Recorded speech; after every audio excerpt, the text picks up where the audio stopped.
Welcome to Amazing Indiana Music Stories.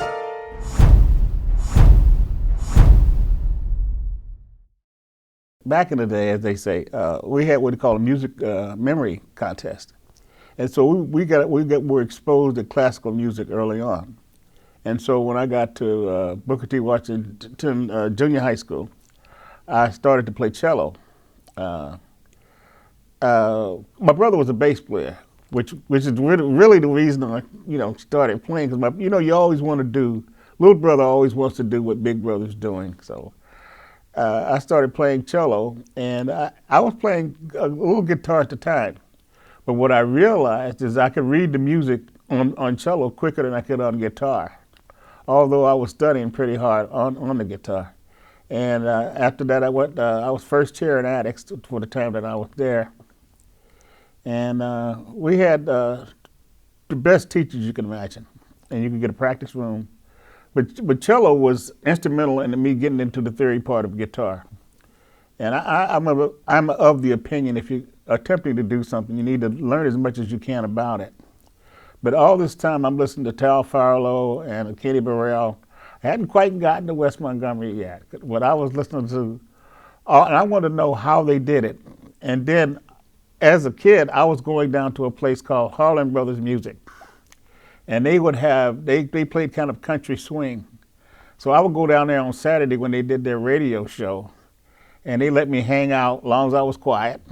And Jay would let me play all the guitars, and I learned a lot from those guys. They were all guys that were in World War II, and they came back and they played Hawaiian music. All these were influences on me as a preteen and a teen.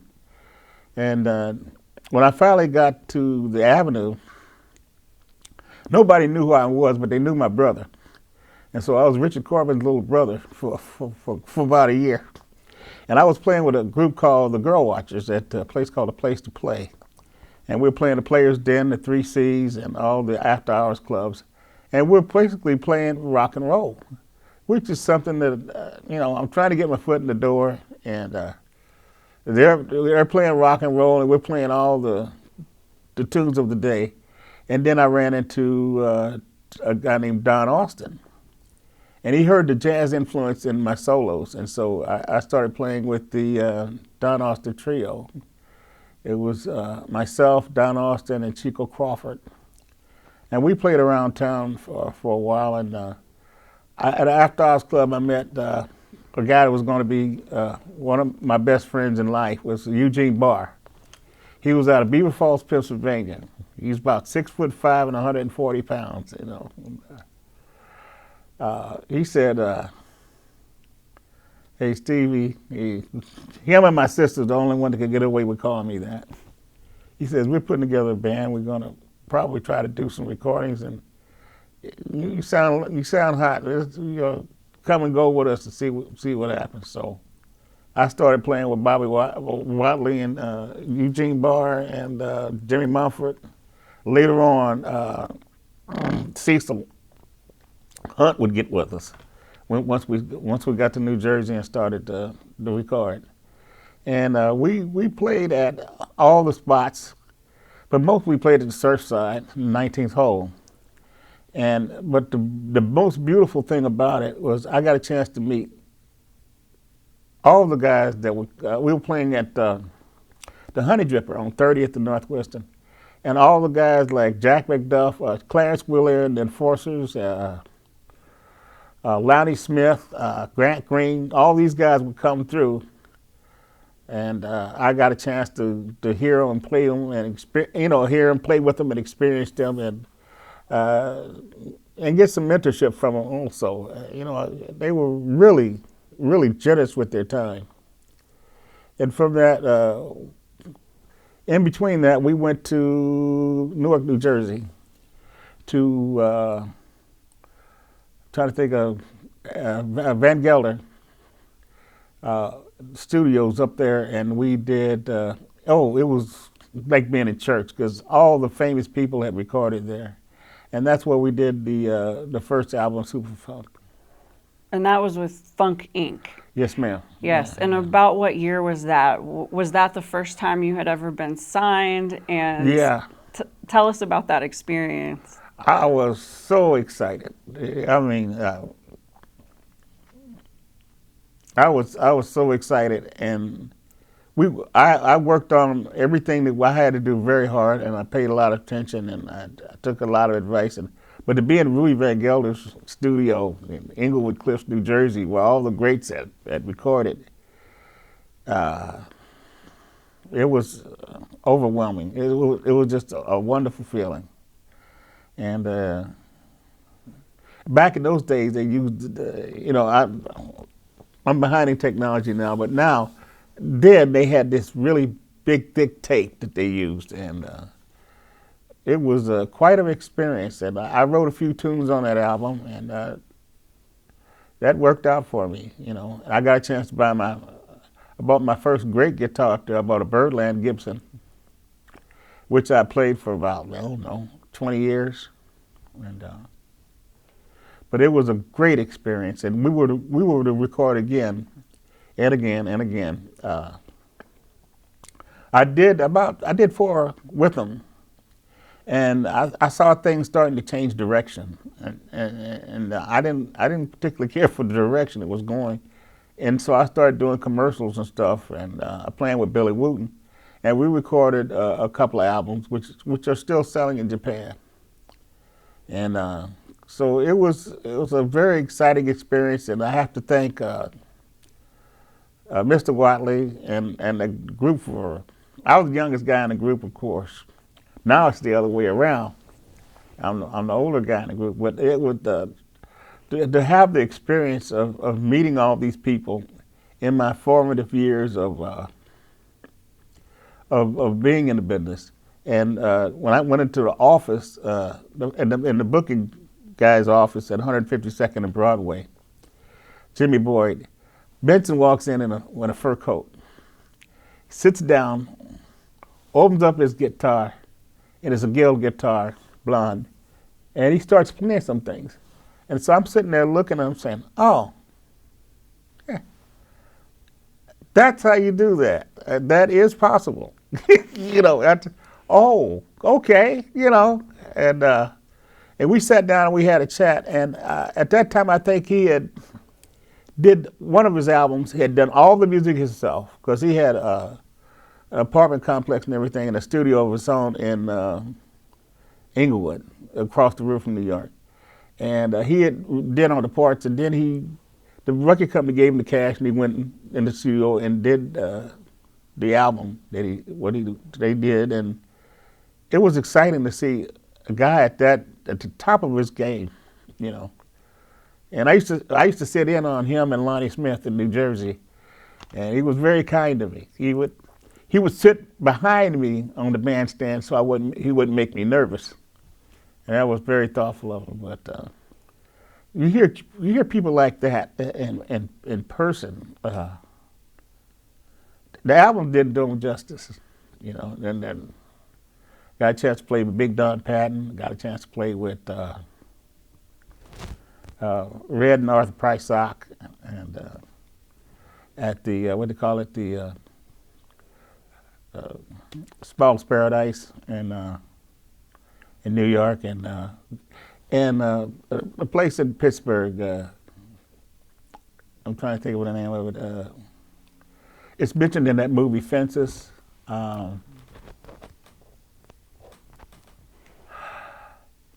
Crawford's Grill on the Hill, and there's a Pith Art in Rochester, and there's so many of them on the East Coast, and then and we just travel all around, and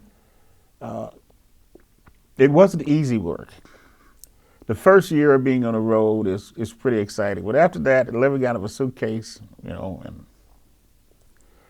but what made up for it, and I do miss that part of it, is running into other guitar players like Wilbert Longmire and O'Donnell Levy and Grant and all those cats.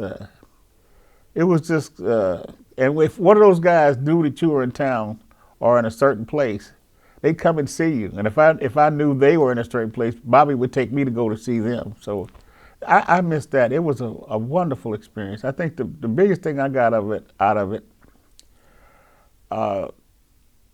is being able to meet a whole bunch of great musicians, Cannonball Adderley, Johnny Guitar Watson, and we were kind of like, we didn't particularly care what genre a cat was in, but if he played good music, we wanted to listen to it. And a lot of these guys, B.B. King, met him. People don't know B.B. King played jazz too, but he says, I don't get paid for playing jazz. I can play the blues. And he was just as nice a guy as you would think. And like I say, the big thing that I've taken away from it is the great people I was able to meet. Cuba Gooding Jr.'s daddy, he was playing. We were playing at the what do you call the place? Atlantic City. Bill Doggett was across the street. B.B. King was down the street. The Main Ingredient was in the room with us, and it was just great, you know. So Funk Inc. is, of course, like the most well-known group you've played with. Yes. And you came back to Indy. You know, like some of these albums are celebrated worldwide and have gotten a lot of recognition. How does that, like, what do you think about that? And how do you feel about the influence of those albums on today's jazz and funk and R&B and soul music and blues? It's very fulfilling. To know that some of this has been sampled by the younger guys, and to know that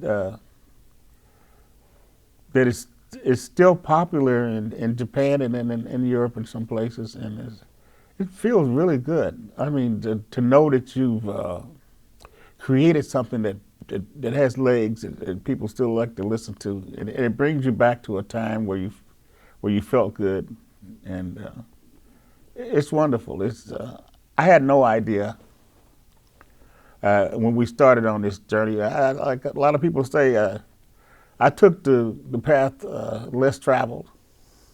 Wasn't much traffic, but it was certainly exciting, and I wouldn't have traded it for the world. You know. I want to hear about some of the other groups that you've played with. Girl Watchers, Soul Citations. Who are some of the other groups that you've played with, and maybe some memories from the Indiana Avenue scene? Well, I played with everybody I could on the Avenue, and the rock and roll experience was helpful when we started playing funk, because I could comp in a way that wouldn't get into the organ player's way, and I can't remember. Well, I played with McDuff some. There was a lot of organ players, Big Don Patton, Shirley Scott, whoever was in the club that I could get and play. Well, you know, when you play with, if you do a good job with one group, you generally get some gigs, you know, playing with other groups, and I got a chance to do that for a while, and I learned an enormous amount of stuff: when to play, when not to play, how to use dynamics, and not to get into a song and hope something good happens. You know, you need to have a plan. And I played with some groups. I struggle with it because I am getting older, which is a blessing, by the way. The guy that did Mr. Magic, Billy and Woot and I backed him up when he came here. And there was a number of groups that came through that I got a chance to play with it. It's tough to remember now as I get older, but it was... How did they know to contact you? Musicians talk. They still do it. They still do it. They still talk. I was the new hot guy in town at the time, you know, and it felt good that people had the confidence. And by the way, if you went to Addicts and you played music, they expected you to know what you were doing, and that was a bit of pride. You know, you want to do a good job. You know, I played with a bunch of organ players, but I refused to go on the road with organ players again because I'd done it once, and I said, well, I've done that. Let me hire a bass player that'll listen to me and can read and can take instruction. Because if you don't know where you're going, you're not likely to get there. When I start a song, I know where I want it to go, and I know how I want it to sound. And among musicians in Indianapolis, you can go to Seattle, you can go to New York, you can go to Atlanta. You won't find better musicians anywhere than in Indianapolis. Frank Smith, Jonathan Wood,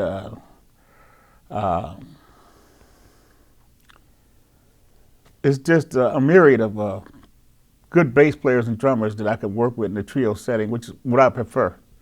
I like to work with, I worked with Tony Zamora in Lafayette, which was, he was a very underrated saxophone player. And I like to study saxophone players. I like the way that they play through changes and the way they think. So I played with him and Eugene Barr. He was part of the group with Funk. I've learned a lot from saxophone players. And we got a chance to, you know, like when you play in out of town and somebody will come in and sit in, you got a chance to, like Rusty Bryant would come in and sit in, and Bobby knew everybody, so I got a chance to play with everybody. There's lots of musicians that left here, keyboard players and what, I can't think of his name now. He moved to New York, and Grant Green used him, and I got a chance to play with him a little, and it was just a great time to be in music. It lasted almost up to the 80s until the disco thing kind of happened, and then work slowed down a little bit, and my children were starting to get big, so I couldn't travel as much. I used to throw them on airplane with them and take them with me, but as they got bigger and their needs became more difficult to satisfy, I had to kind of plant myself here for a while and play as much as I could around town, which I never stopped playing. Like they say, never quit your day job. I never quit my night job. Have you, I know you've traveled overseas even, like you spent some time in Zimbabwe for a project. Can you talk about that? Yeah, I was with a group called Three Souls. Chess Records. We flew out of Newark to London, and from London to Frankfurt, and from Frankfurt to Zimbabwe. And it was a trip of a lifetime. I've never been treated better. I never had more fun. And I got a chance to feel that feeling that they say African Americans feel when they go to Africa. It was so familiar, and they really like American music, especially jazz. This is back sometime when I was with Dr. Will Scott, Albert Corbin, who was a close friend who just passed away a few months ago, and Kane, Mr. Kane, who was the piano player, but he wasn't well at the time, so I took his place when we went overseas.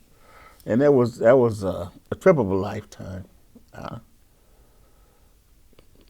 I still think about it. It was not just the music, but being in that environment and have people of a slightly different culture appreciate what you're doing and love the sound, you know. And you came back to Indy, and you're still here, and you're still playing. Yeah. Can you talk about some of the experiences you have more recently playing in Indianapolis? I know you're kind of known for playing West Montgomery when they have these tributes. You're often called in to play. What's that like? Well, I like doing it. You know, I don't feel like I'm in the shadow of anything because I do kind of get around the instrument in the same fashion.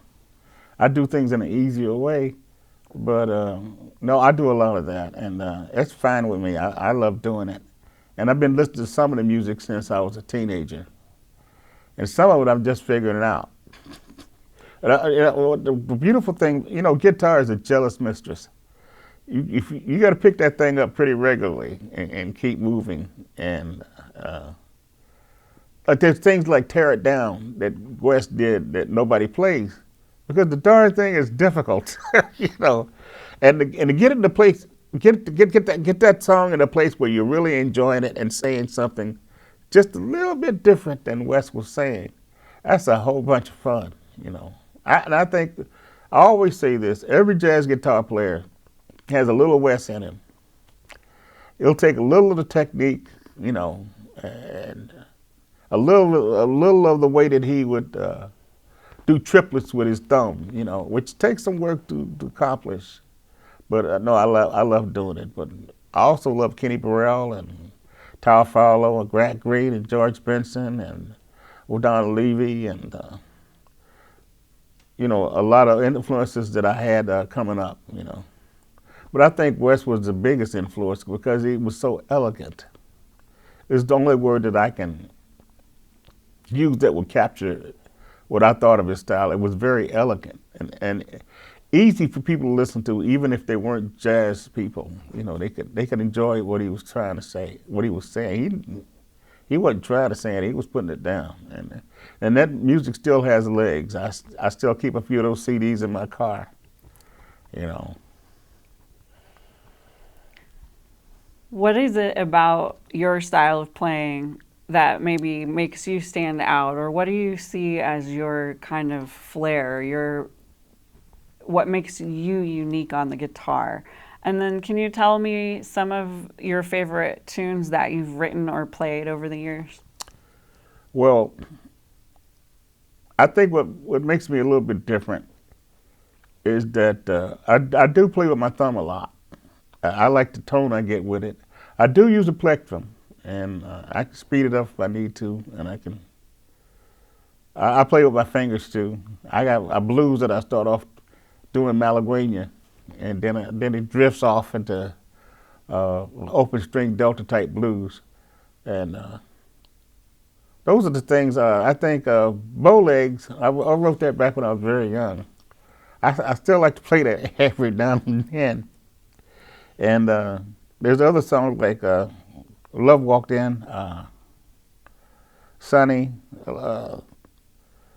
and there's some other stuff that I've recorded with Lester Johnson that were kind of, you would call smooth jazz to almost rock and roll. It gave me a chance to explore another side of the things that I knew how to do, It was fun doing something like that. I can't think of the titles of them, but they're on EP and they're available. I think it's some of my best work, And Lester Johnson's been playing forever, and I don't think he knows how good he is, but I was able to play with him on some a couple of EPs, and I was very happy with the way they came out. I was very happy to be able to stretch out of that complete bebop jazz zone into something else for a little while. It's like having a whole new set of toys to play with. So, of the different styles that you know or that you play, do you have a favorite? Well, as I've gotten older, I like to do a lot of bossa novas. I like to do some ballads. I like to take it up tempo. I still like to do that. Tell us about the instruments that you've had over the years. What kind of guitars do you have now? How did you go about getting them and deciding which instrument was right for you? Well, right now, I asked my wife's permission a few years ago, and I bought a GB10. It's a 1978 model GB10. And I bought it out of Colorado, and they shipped it to me, I guess about 4 years ago. It's the best instrument I've ever played. It's got a 24, this is shop talk, 24 and 3/4 scale. I like to play 25.5 inch scale. You got a whole lot of room to mess up. Nobody will ever know, because the neck's longer, you can slide to a note, whatever. But I have I have a GB10, and I have an older model Ibanez, and I have a Yamaha that's like a 1950s Birdland that was gifted to me while I was playing at the kitchen maybe about 15, 20 years ago. And it's one of my favorite guitars. That's the guitar that I play when I don't want to work too hard. Well, I have to work hard on the Ibanez because, you know, the shorter the neck, the higher the strings, you have to do some things to make it work. But yeah, the Birdland that I originally bought after I did my first album, that was a guitar. It sounded really great, but it was the armature was difficult. It was difficult to play. But as I got older, I found out the things that worked for me. And like, this is a journey. If you don't change while you're doing this, you're not doing it right. Because, you know, I like listening back to things that I did 20 or 30 years ago and said, hey, that was kind of slick. I have to remember how to do that again, you know. And yeah, but you know, those instruments are great.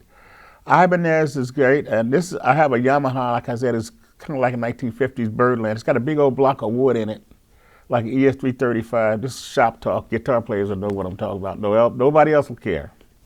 But these things are instrumental in what a guy, Grant Green, told me. He said, first thing you want to do is get you some good tone, and you want to be in tune. If you get those two things going, and you tell your story that has a beginning, a middle, and an end, you can't lose. Works every time. Okay. Let's kind of talk about what's currently going on in the jazz scene. What are your opinions and what do you experience now in Indianapolis jazz? Well, we have a whole new crop of young guys that are great, you know. Drummers, saxophone players, piano players, and I occasionally get a chance to get out and play with them. And very smart guys, and much better prepared than I thought I was pretty well prepared. But these guys are well prepared. They know what they're doing. They know what they're trying to do, and they have a sound of their own. Their technique's a little different because of the space between the generations. But I can't even. I'm afraid to call names because I'd leave somebody out, you know. But guys like Sleepy, Richard Floyd, and the Mayor, and Jonathan Wood, who was not that young anymore. But there's a lot of young guitar players that are great. Indianapolis is kind of incubator for guitar players for some reason, and some of these young guys can really play. But you know, it's a different way that they approach a song than I would or people of my generation would, and I think it's all good. It's all wonderful. You know. Joel. Yeah, I love to hear him play, and his brother.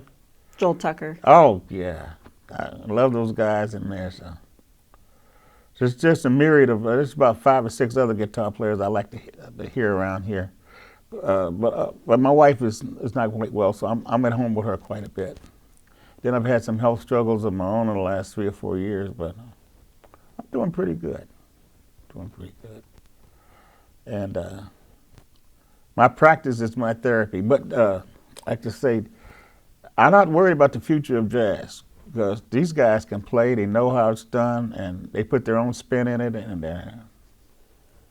it's just wonderful to hear them. So I occasionally get a chance to get out when I can get somebody to sit with my wife, and I get out and I say, hey, baby, listen to this guy. You know, I show them pictures and things. Because she used to go with me practically in the last 10 years to all my performances. But these guys and I did some recording with some IU guys. And these guys were excellent. They have a wonderful school down there in Bloomington, and I think we're going to be all right. Are others in your family musical, or has anyone close to you pursued music? Have you influenced them to do so? Well, one of my daughters is an accountant. My other daughter is in IT. She graduated from Indiana State. My other daughter is an ordained minister. I got a couple of grandsons that sing, but they haven't been terribly successful with it because they haven't focused. But they talk to Grandpa all the time, and Ernest, he's pretty good. Ernest Weakley, he's pretty good. He's got a good head on his shoulder. He got his degree from Ivy Tech, and he's a lot smarter than I thought he was. He comes to all my shows, helps me with my equipment. He's 36. He's quite handsome, like my dad. He's a great guy to hang out with. If he ever put his mind to it, But I think we were more driven because of the times. In the '60s and the '70s, there were no video games. I would sit and practice for hours and hours, and I don't think that guys are, unless they're really dedicated, are doing that anymore. It takes work, it takes practice. Like I said, guitar's a jealous mistress. Put that thing down too long, and it'll bite you. My favorite time to practice is 5:30 in the morning when everybody else is asleep. And I don't even use an amplifier for that. Just my thumb and my chords and my imagination. Very nice.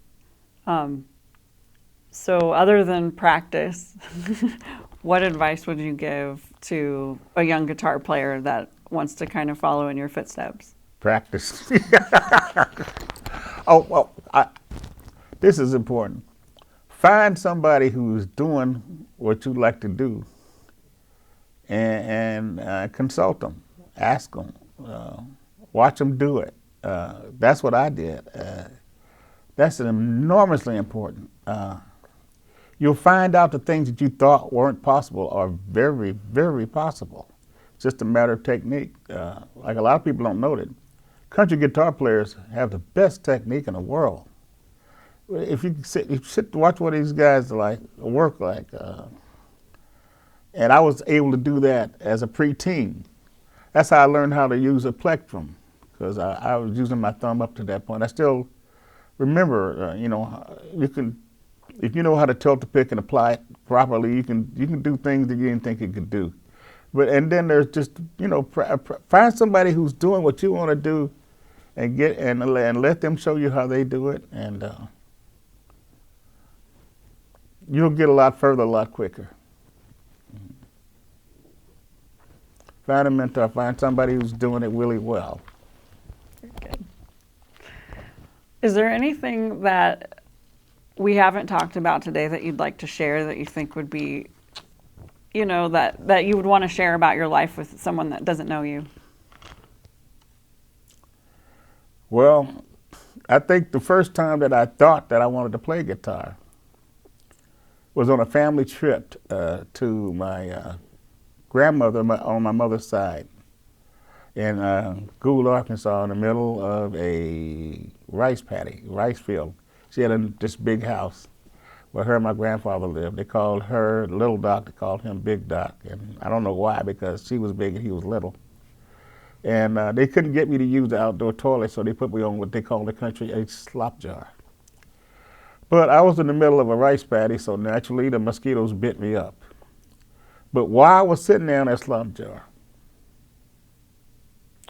I heard these guys singing and playing guitars off in the distance, and I looked and it was like a 55-gallon drum with a fire going on, and people out there drinking and playing guitars all night. I sat out there all night. I never forgot that sound. And on the way home, we went through Kentucky, and my brother had a guitar. I said, "Hey, you mind if I borrow that for a while?" He said, "No, you have to get your own." So we got home. We went to a pawn shop. My mother bought a guitar for $13. We both put money on it. And she says, "If you don't know how to play it, if you don't learn how to play it, I'll take it back."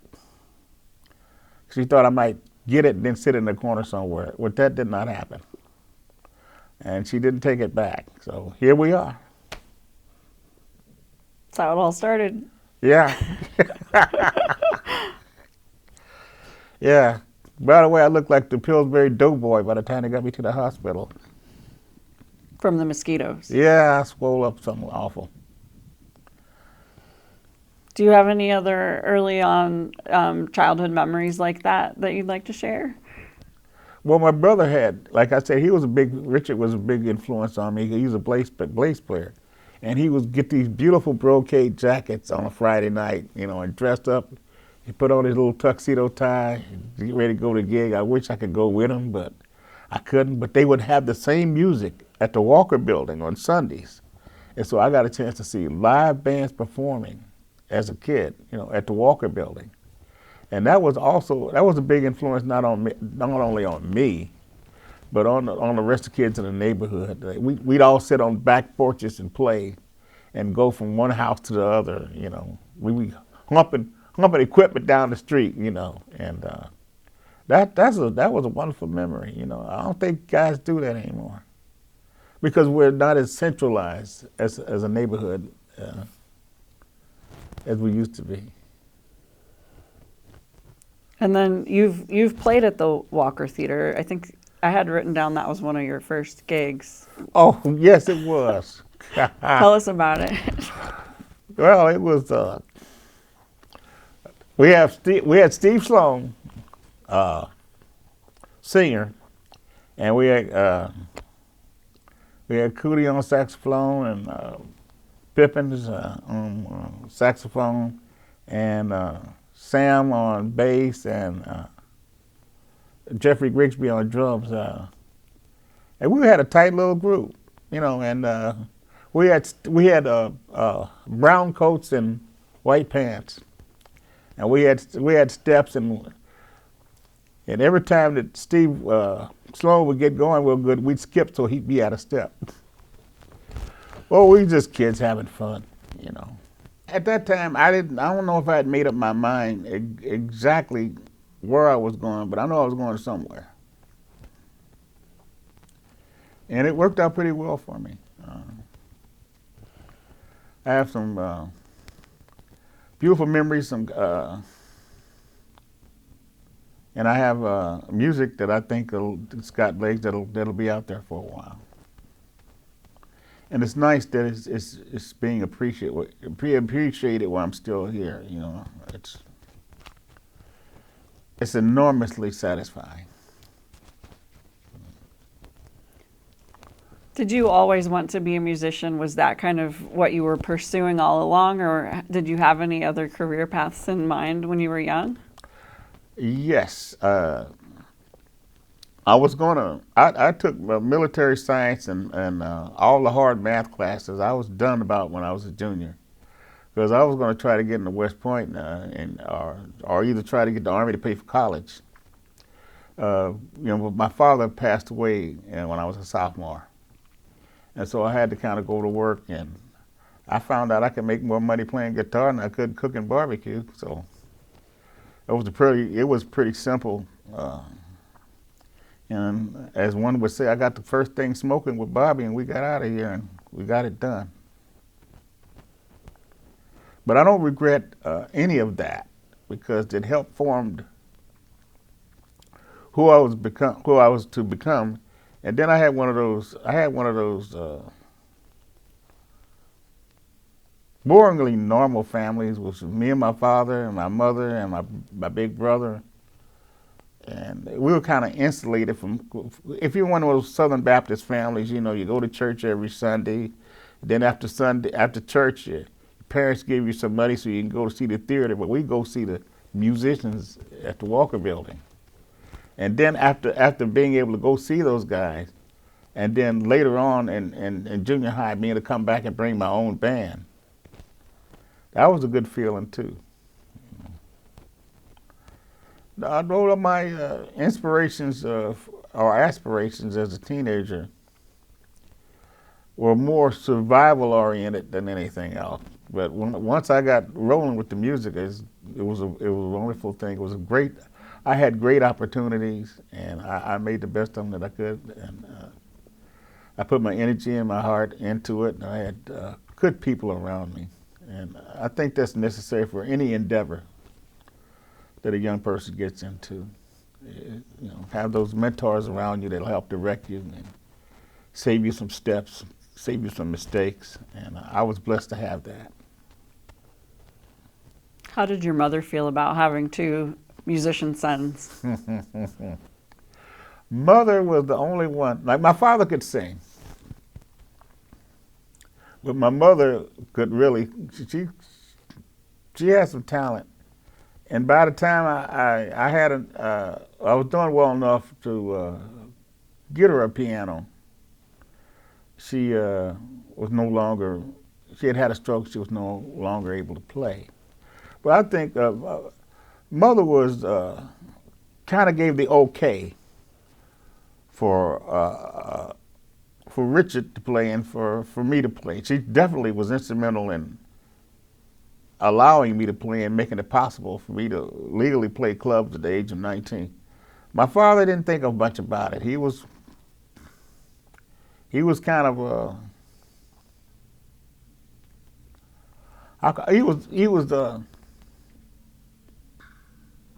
he wanted the best for me. And he said, I'm not worried about you because you're not lazy and you're not stupid, so you'll figure it out. But he was a great man. I don't think they make them like that anymore. I've tried to be that way with my children, but I had great parents, and I think that helped keep me out of most of the trouble that a lot of guys get into.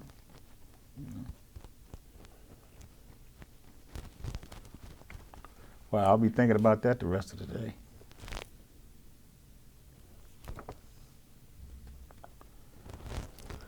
I was quite fortunate to have them.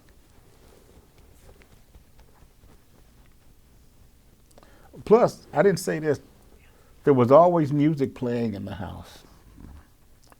It was, except on Sunday, it was only Della Reese and Mahalia Jackson. During the week, we played rock and roll and jazz, but yeah, there was always music playing. And we had classical music too. In fact, when I listened to, when I heard Brandenburg Concerto 1 through 4, the only 4 of them, I could see variations of a theme. And you see a lot of that in jazz. I heard that at an early age, variations of a theme. Like when you're playing a change and transition, and you only change one note to get to the chord that you need to go through, and you hear Bach do things like that. That's why I would hope that somehow, some way, someday, the musical education gets back into schools like it was when I was young. Because it was enormously important in opening my eyes to the world and other things that weren't in my purview at the time. It was just wonderful. It helped me along. What was it about the education then that was so different? I mean, I know you studied a lot of theory through books and things. What about the experience at Attucks? We had Brown and Newsom. They were a blessing. If you needed a practice room, if you needed to take an instrument home for the summer or something, you had it. If you needed private instruction from one of them, a lot of great musicians came out of Attucks. I'm sure you already know about that. But these guys were instrumental in launching a lot of guys out there and preparing them The only thing that I do regret is I had an opportunity to play with the Philharmonic with Mr. Newsom, and when I was just too busy, you know. I was doing radio commercials with Billy, and I was doing In This World, that album, and I was doing some other stuff. But I took advantage of most opportunities. Those guys were wonderful teachers and great human beings, you know. I would like kids nowadays to have that experience of being in a cocoon of love and concern, and somebody wants to teach you and see you excel. I think the biggest thrill I got is when Mr. Newsom told me he was proud of me.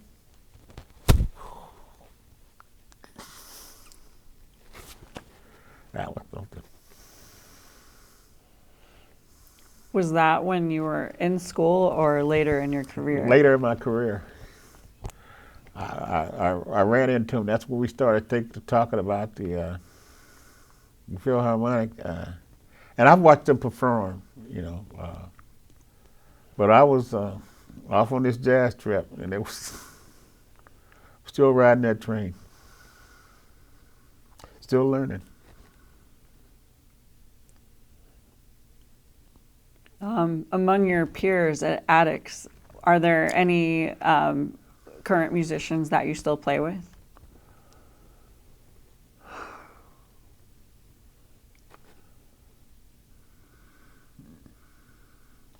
Unfortunately, no. Some of them were in the same string class I was in, like Rodney Voorhees.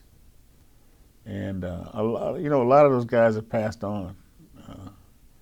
But generally, like when I went to start playing jazz and I went on the Avenue, it was a whole new set of individuals that I was working with. And most of them were much older than I was, which was a blessing.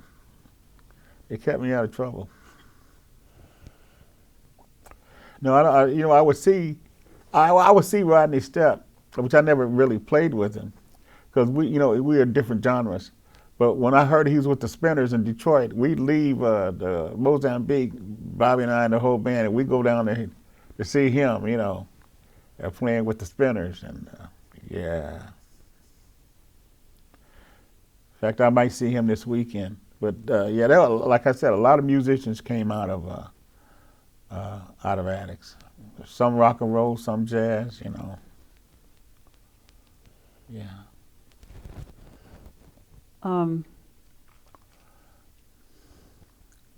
Have we covered everything with Funk Inc.?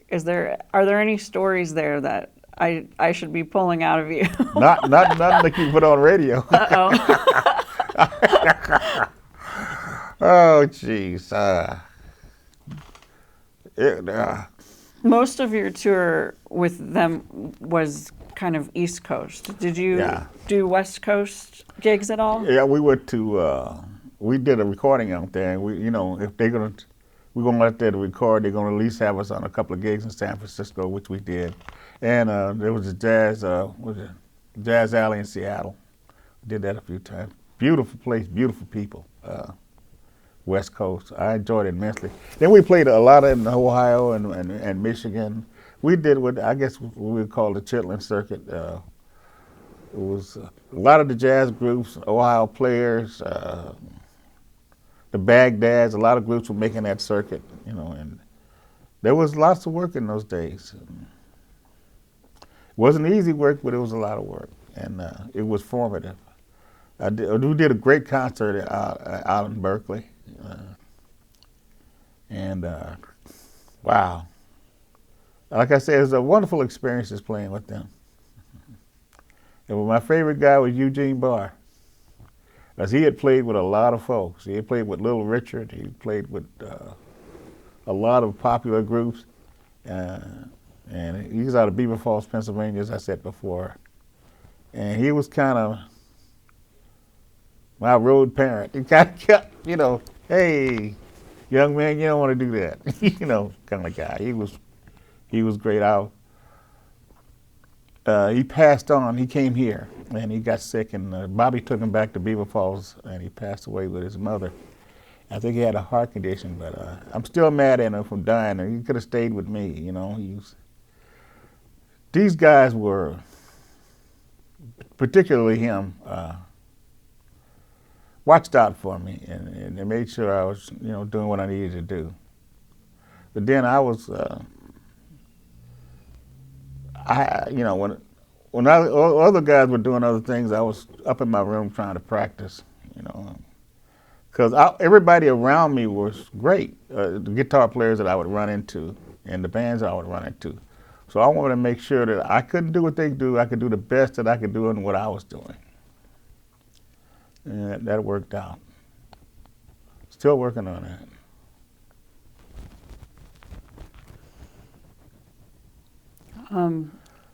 Who are some like folks you've shared stages with that maybe had an influence on you, or who you really enjoyed watching play? Maybe if there's any that we haven't already talked about.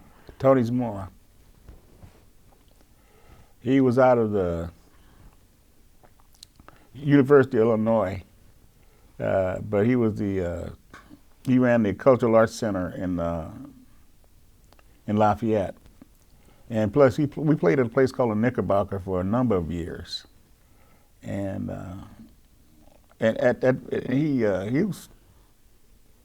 he was one of the best straight ahead players. I still play a few of his licks. He was called him Tony the Tiger. He was he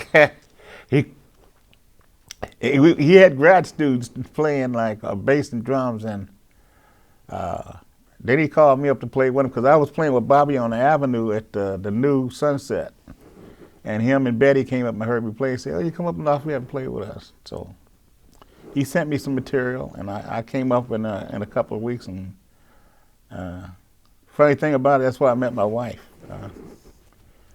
She was the director of minority programs for School of Science, and people kept introducing us. So it's been 27 years so far. We dated 11 years, and we've been married about 16. And, but Tony was a bear. He played with so much soul and authority. I never met a guy that didn't, you know, like, I met a lot of saxophone players, and I played with a lot of them.